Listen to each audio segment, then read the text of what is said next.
어젯밤 10시 20분 현재로 전 세계 214개 국가에서 777만 3,325명이 감염이 됐고 그 중에 42만 8,884명이 세상을 떠났습니다. 무서운 괴력을 가지고 있는 바이러스죠. 우리나라는 12,051명으로 그 중에서 277명이 세상을 떠났습니다. 어제 하루 동안 48명이 확정이 됐고 그 중에 춘천 사람이 또 한 명 들어가서 춘천에 젊은 사람 20대가 2명이 됐습니다. 그 2명이 특별히 저 유명한 그 춘천 고깃집에 그 고깃집에 아르바이트를 함으로써 모두가 긴장을 했는데 함께 종업원들 다 그 검사를 받았는데 모두가 다 음성이라고 하니까 무척 다행이었습니다. 그래도 마스크 다 끼고 그리고 근무를 했다니까 다행인 것 같아요. 어쨌든 이렇게 동선이 밝혀지고 사람들은 매우 불안해하고 그것 때문에 갑자기 교회도 출석하지 못하는 이런 일들이 생깁니다. 가슴이 아픕니다. 이제는 우리가 이 코로나19로부터 좀 자유로워질 때가 되지 않았나. 이제는 우리가 방법을 알잖아요. 소독하고 예방하고 손 씻고 그리고 마스크하면 그래도 코로나를 막을 수 있다고 하는 사실이 이미 입증이 되었기 때문에 우리 교회가 소독을 좀 철저히 하면서 모이면 코로나19로부터 자유로워질 수 있지 않을까 하는 생각을 하는데 그럼에도 불구하고 아직 염려하고 불안해하는 분들도 계시는데 가슴이 아픕니다. 어서 좋게 해방되기를 간절히 소원합니다. 그래서 저는 생각해 봤습니다. 코로나19라고 하는 이 정체가 도대체 뭘까? 왜 이게 이렇게 전 세계를 한꺼번에 이 팬데믹이라고 하는 공포로 몰아넣게 되었을까? 이건 준비되었던 것인가? 도대체 어떻게 된 건가? 바이러스라고 하는 이 질병은 늘 언제나 우리 곁에 있었기 때문에 또 하나의 질병이 찾아왔나 보다. 그냥 이렇게 생각했습니다. 너무 무식했습니다. 무지했는데 이 바이러스의 정체가 뭔가를 한번 찾아보자. 그리고 여러 자료들을 찾는 과정에서 저는 바이러스가 문제가 아니라 인간이 문제였다고 하는 사실을 발견하게 됐습니다. 다시 말하면 코로나19를 몰고 온 것은 코로나19가 발이 있어서 온 게 아니라 사람이 불러들였다는 것입니다. 코로나의 정체를 밝히는 게 문제가 아니라 인간의 정체를 밝혀야 되는 게 오늘 우리 시점이라고 하는 사실을 생각하게 됐습니다. 저는 오늘 우리 인간의 내면을 들여다보니까 인간의 내면이 어떤 존재인가? 정말 거짓되고 부패한 게 우리 인간 아닐까? 탐욕으로 가득 차 있는 게 인간이 아닐까? 아닐까가 아니라 그렇죠. 탐욕으로 가득 찬 게 인간이다 하는 사실을 발견하게 됩니다. 결국 아담과 하와도 탐욕으로 선악과를 따먹었고 우리도 지금 매일 선악과를 따먹고 있는 게 오늘 우리들의 삶입니다. 여러분 예레미야라고 하는 선지자도 예레미야 17장 9절의 말씀을 보면 만물보다 거짓되고 심히 부패한 것은 마음이라 그랬습니다.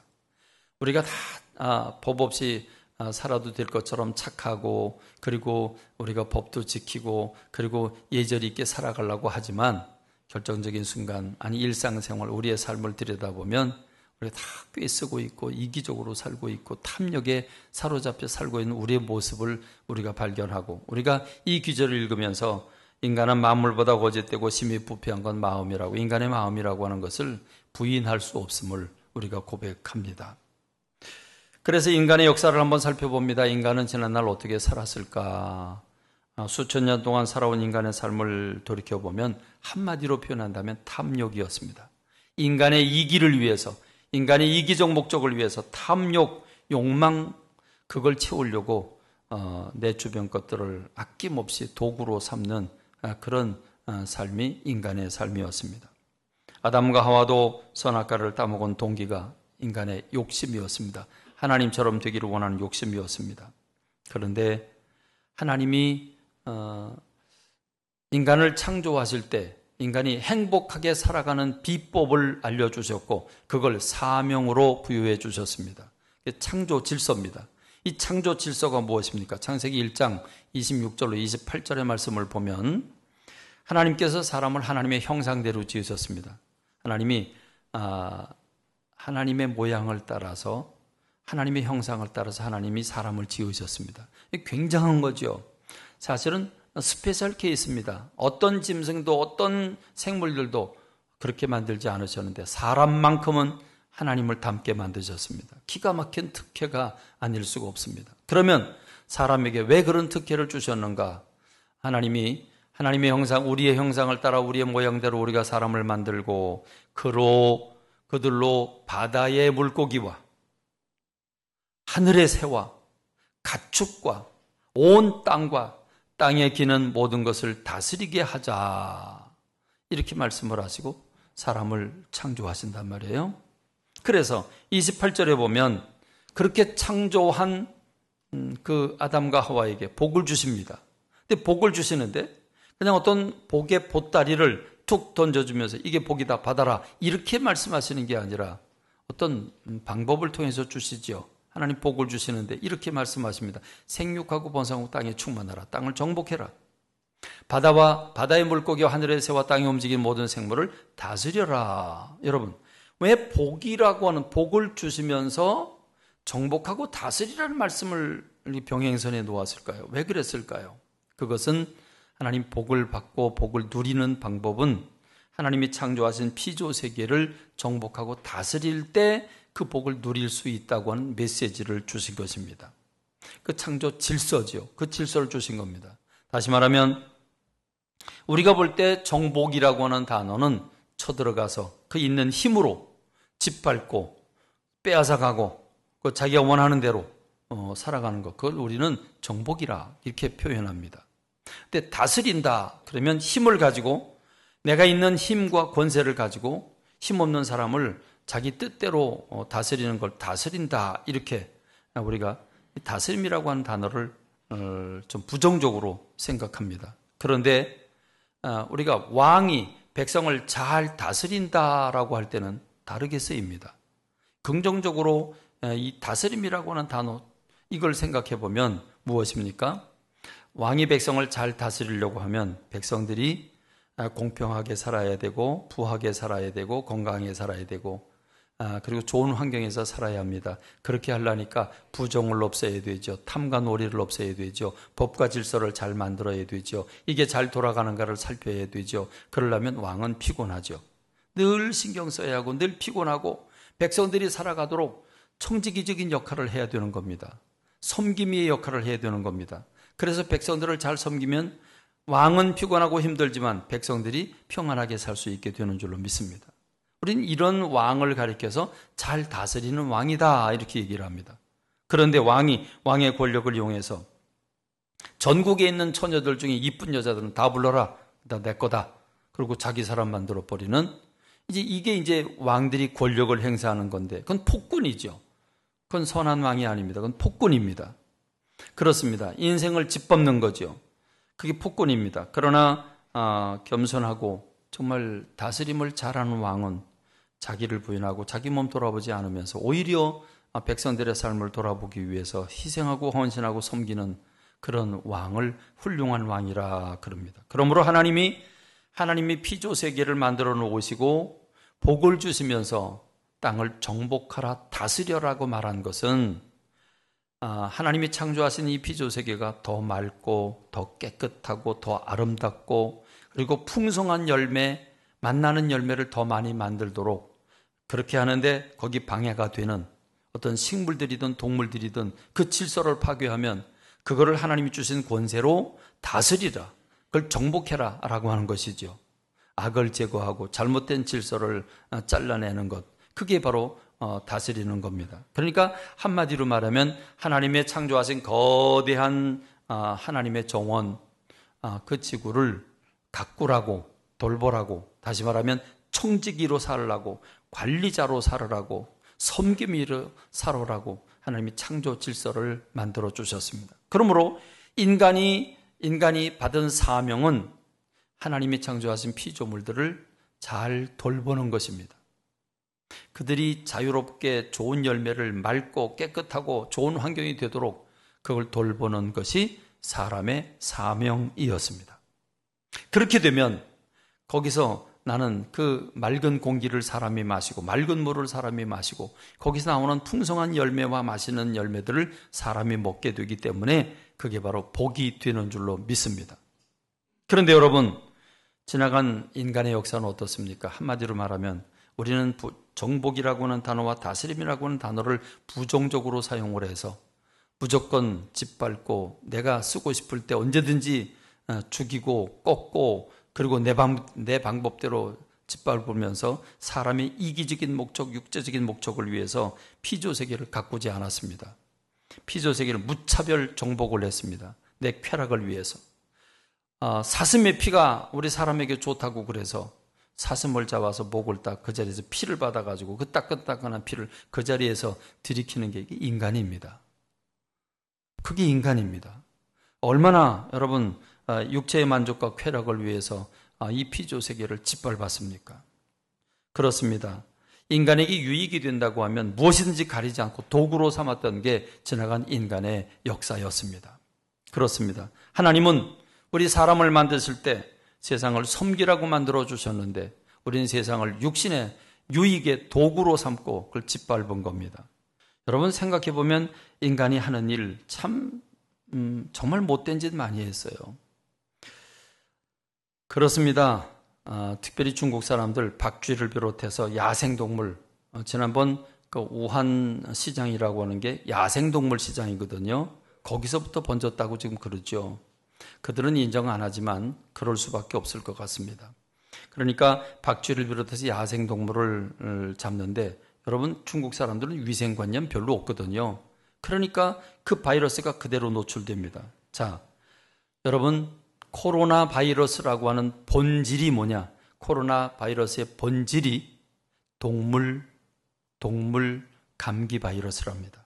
동물들에게서 이루어지는 감기 바이러스라고 합니다. 그러니까 동물들이 그 감기 바이러스를 걸렸다가 끙끙 앓다가 다시 이제 회복되는 그 감기, 동물들에게서만 있는 감기균이 그게 코로나 바이러스입니다.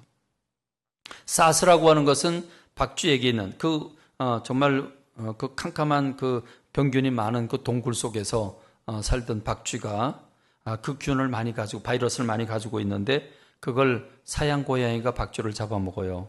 그리고 사양 고양이를 사람이 또 잡아먹어요. 그렇게 되니까 그 사양 고양이를 통해서 이 코로나 균이 들어온 것, 그게 사스입니다. 메르스는 어떻습니까? 박쥐를 통해서 낙타를 통해서 그 낙타를 통해서 지금 전파되고 있습니다. 지금 중동에서도 메르스라고 하는 이 바이러스, 코로나 바이러스가 지금도 걸리고 있는 게 이 메르스입니다. 그러면 이 코로나19라고 하는 바이러스는 뭡니까? 동물들에게서 전염되고 있는 동물 감기 바이러스입니다. 그런데 여러분 지난번 제가 어떤 한 영상 보고 깜짝 놀랐는데 중국 처녀가 박쥐 한 마리를 들어서 이렇게 젓가락으로 집어갖고 보여주고 있어요. 박쥐 모습이 그대로 있어요. 다시 말하면 중국 사람들이 그렇게 야생동물을 비위생적인 환경에서 먹으니 그 박쥐 안에 있는 그 코로나균이 그대로 노출될 수밖에 없고 그게 사람에게 왔을 때 전이를 일으켜서 코로나 신종 바이러스가 된 거지요. 그렇습니다. 한마디로 얘기하면 사람이 불러들인 겁니다. 이미 동물들의 갈 자리도 없어졌고 그 동물들을 우리는 야생동물까지도 전혀 구분 없이 잡아먹고 있으니까 그런 결과가 된 겁니다. 여러분 신종플루는 어때요? 신종플루는 심각하죠. 그거 한번 걸리면 아주 사람이 다 죽어요. 녹초가 돼요. 그런데 여러분 이 가공할 만한 폭탄 같은 신종플루라고 하는 거 근원을 따져보면 그건 조류 인플루엔자입니다. 조류, 다시 말하면 새들에게 걸리는 그 감기 바이러스가 그게 신종플루입니다. 그러니까 새들에게 걸리는 감기 바이러스가 왜 사람에게 옮겨오는가? 새들이 거할 자리가 없는 거죠. 새들이 거처할 자리를 다 뺏어 버리니까 새들이 도심으로 올 수밖에 없고 그것은 사람이 그대로 역습을 당하고 있는 겁니다. 그렇습니다. 이렇게 우리가 창조 질서를 무시하고 인간이 섬기는 것과 청지기적인 자세를 버리고 세상에 있는 모든 이 피조 세계를 인간의 이익과 탐욕만을 위해서 채우고자 할 때 오히려 역습이 되게 됐다고 하는 것입니다. 그렇습니다. 저는 코로나19는 뭐 어쩌다 질병이 이렇게 돌겠지 생각을 했는데 조금 더 이렇게 자료를 살펴보다 보니까 인간 탐욕의 결과였습니다. 우리가 코로나19를 불러들인 것이었습니다. 코로나가 발이 있어서 우리에게 온 게 아니라 동물 간에 유통되는 감염되는 이 코로나균이 사람이 끌어들인 겁니다. 스스로 자승자박한 겁니다. 오늘 본문을 보십시다. 오늘 본문에 보니까 로마서 8장 19절에서 피조물이 고대하는 바는, 우리 다 같이 읽을까요? 피조물이 고대하는 바는 하나님의 아들들이 나타나는 것이니, 하나님의 아들들은 하나님을 믿는 사람들을 가리킵니다. 피조물들이 누구를 기다리고 있습니까? 하나님의 아들들이 나타나기를 기대하고 있습니다. 간절히 고대하고 있습니다. 왜 그렇게 고대할까요? 20절에 보니까 피조물이 허무한데 굴복하는 것은 자기 뜻이 아니요 오직 굴복하게 하시는 이로 말미암음이라 그랬습니다. 무슨 말입니까? 하나님께서 만들어 놓으신 이 피조물들은 인간이 하나님의 형상을 담게 만드셨고 인간에게 이 피조물 다스리는 권세를 주셨기 때문에 이 창조 질서에 따라서 피조물이 허무한데 굴복하고 있다는 겁니다. 그건 자기 뜻이 아니고 하나님이 그렇게 하도록 만들어 주셨기 때문에 그들이 굴복하고 있다는 겁니다. 그렇기 때문에 로마서 8장 21절 그 바라는 것은, 피조물들이 바라는 것은 피조물도 썩어짐의 종로로 탄 데서 해방되어 하나님의 자녀들의 영광의 자유에 이르는 것이라 그랬습니다.